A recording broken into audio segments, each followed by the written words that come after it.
Hi guys, and welcome back to Maltbox, the non-chill filtered whiskey blog. I'm Andy and I'm back here today with another whiskey review. Quite a special whiskey review because today I'm recording my 150th whiskey review. I probably would have hit that a few years ago if I hadn't had that little break, but never mind, here we are, 150. And because it's 150, I wanted to review something a little bit special. And I'm actually going to go with a whiskey that I was gifted for my birthday this year by my in-laws. Thank you, in-laws. It's a very well-aged whiskey.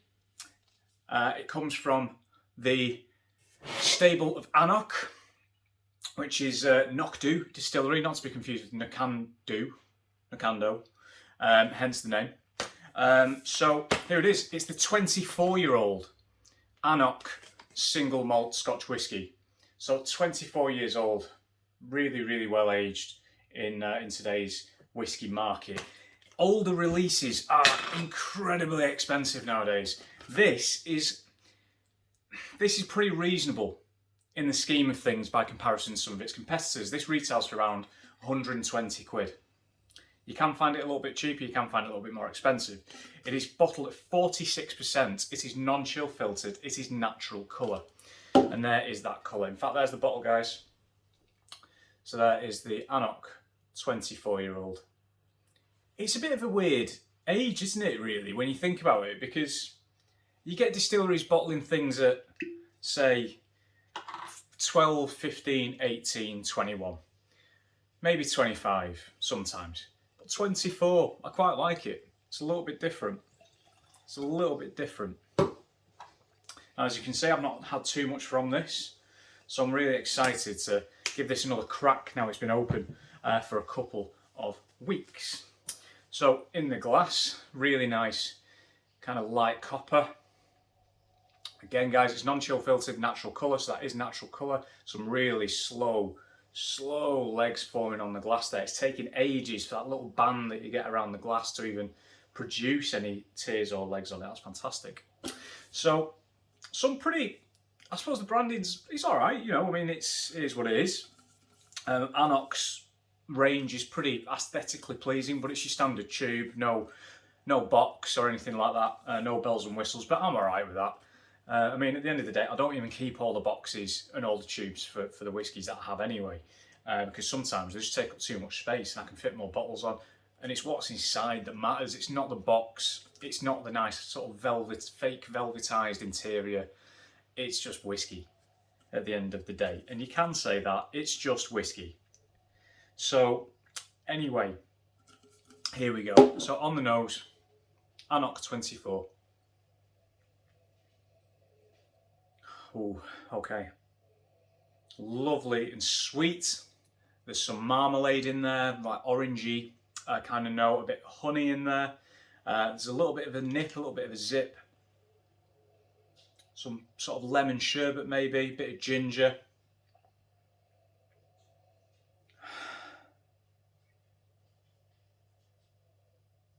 Really quite complex. I think this is one of those whiskies that will definitely open up more over time. I am literally just pouring this and reviewing it straight away. For me, what I did find, and I probably should have done it beforehand, but I like pouring it for the video. What I did last time is I poured it, left it for half an hour and came back to it, and it's so complex. There's so many layers to it that you can't quite pick them out from each other, which isn't, you know, complexity. Matt at the Dramble did a really good review of the Paul John Mithuna recently, and he included sort of an analysis of what complexity is in whiskey, and it's not all about flavours, it's not all about different tastes and textures. That's not necessarily complexity. Complexity is a whiskey that makes you think. It makes you think long and hard about something and brings up different connotations with different things, and it's bang on. It's a great article if you've not read it already. It's kind of like those little brandy snap baskets. And my mum used to buy them when I was a kid, and she'd always fill them with like strawberries and other bits of fruit. Got really chewy when you chewed them. Like warm biscuits.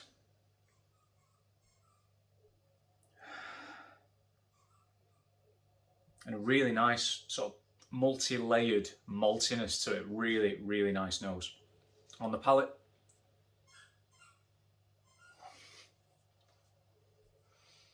Mm. Mm. Ah, lovely, lovely mouthfeel. The texture, bang on. Really, really nice and thick, oily. Ooh. Lots of spice, particularly going into the finish. But initially, again, there's that kind of lovely kind of zesty orange. You've then got the biscuit note again, maybe sort of ginger nut biscuits, shall we say. So there was some ginger on the nose as well. And again, what I'd say, guys, is it is complex. It's making me think about it. It's making me work for it. And that's sometimes what it's all about, because you don't want to be sat there necking this stuff. And it's the same for any whiskey. It's a luxury. It's not a commodity. It should be, approached with time, caution sometimes, and a bit of love as well.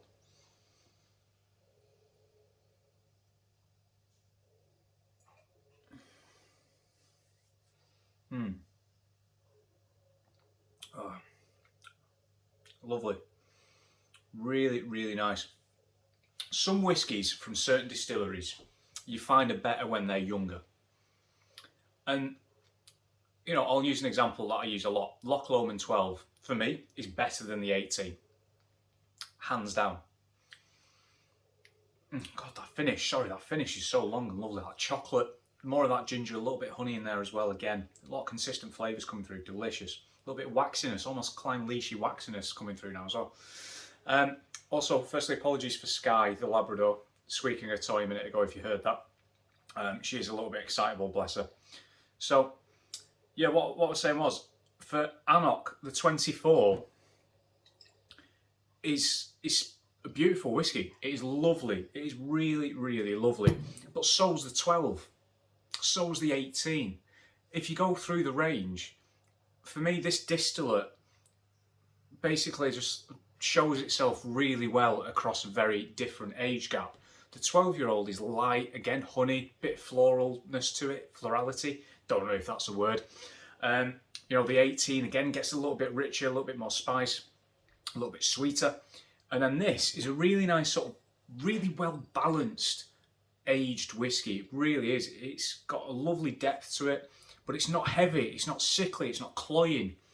It's very engaging. I'm not going to add water to it because I just don't want to. The only time that I really add water to whiskey is when it's sort of above 50%. 48, 49, I don't really bother. Above 50, I don't always do it. I don't really get the obsession of some whiskey drinkers, which, everyone can drink it how they want it. But I don't really get this sort of current obsession about drinking everything at cask strength. It comes at cask strength, it's got to be drunk cask strength. No, it doesn't. Drink it how you want it, that's fine. If you want to drink it cask strength, drink it cask strength. But it's not like, there's no magic kind of entry to some whiskey heaven for drinking cask strength whiskey and just cask strength whiskey. Water brings out so many different varietals and different flavours, a different whiskey. One whiskey at cask strength can be a completely different one after a teaspoon of water, for the better or for the worse. But give it a try. There's a lot of rants coming out today. Fantastic. It is fantastic. I love this stuff. Is it the best whiskey I've ever had in my life? No. Because every whiskey that you try next that you think is mind-blowing will eventually be mind-blown by something else. But this is honestly, it's genuinely such a well-crafted product. It's very, very well put together. Could it have done with being a bit higher strength for me? No, 46%. I'm happy with this at 46%. It's lovely drinking strength and it's done it the world of good. The 12 is 40, the 18 is 46, so there is a step up. And I mean, in today's market, if you can find a whiskey of this age, 24 years old, at 120 quid from a distillery bottling, I would be very surprised.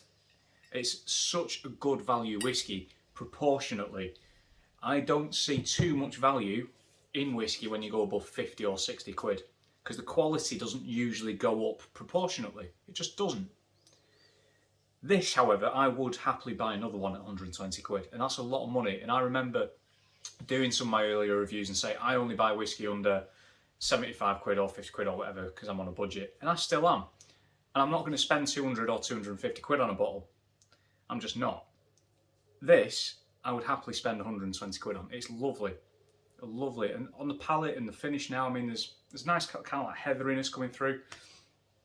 Lovely kind of like herbaceousness is probably the word that I'm looking for there. Really, really lovely dram. And I just want to take this opportunity, guys, to say thank you all for watching. Really, really do appreciate it. I do this for you guys. It's basically a case of, is that an alarm? I have no idea what an alarm is. 1 second. Hi guys, again. Sorry about that.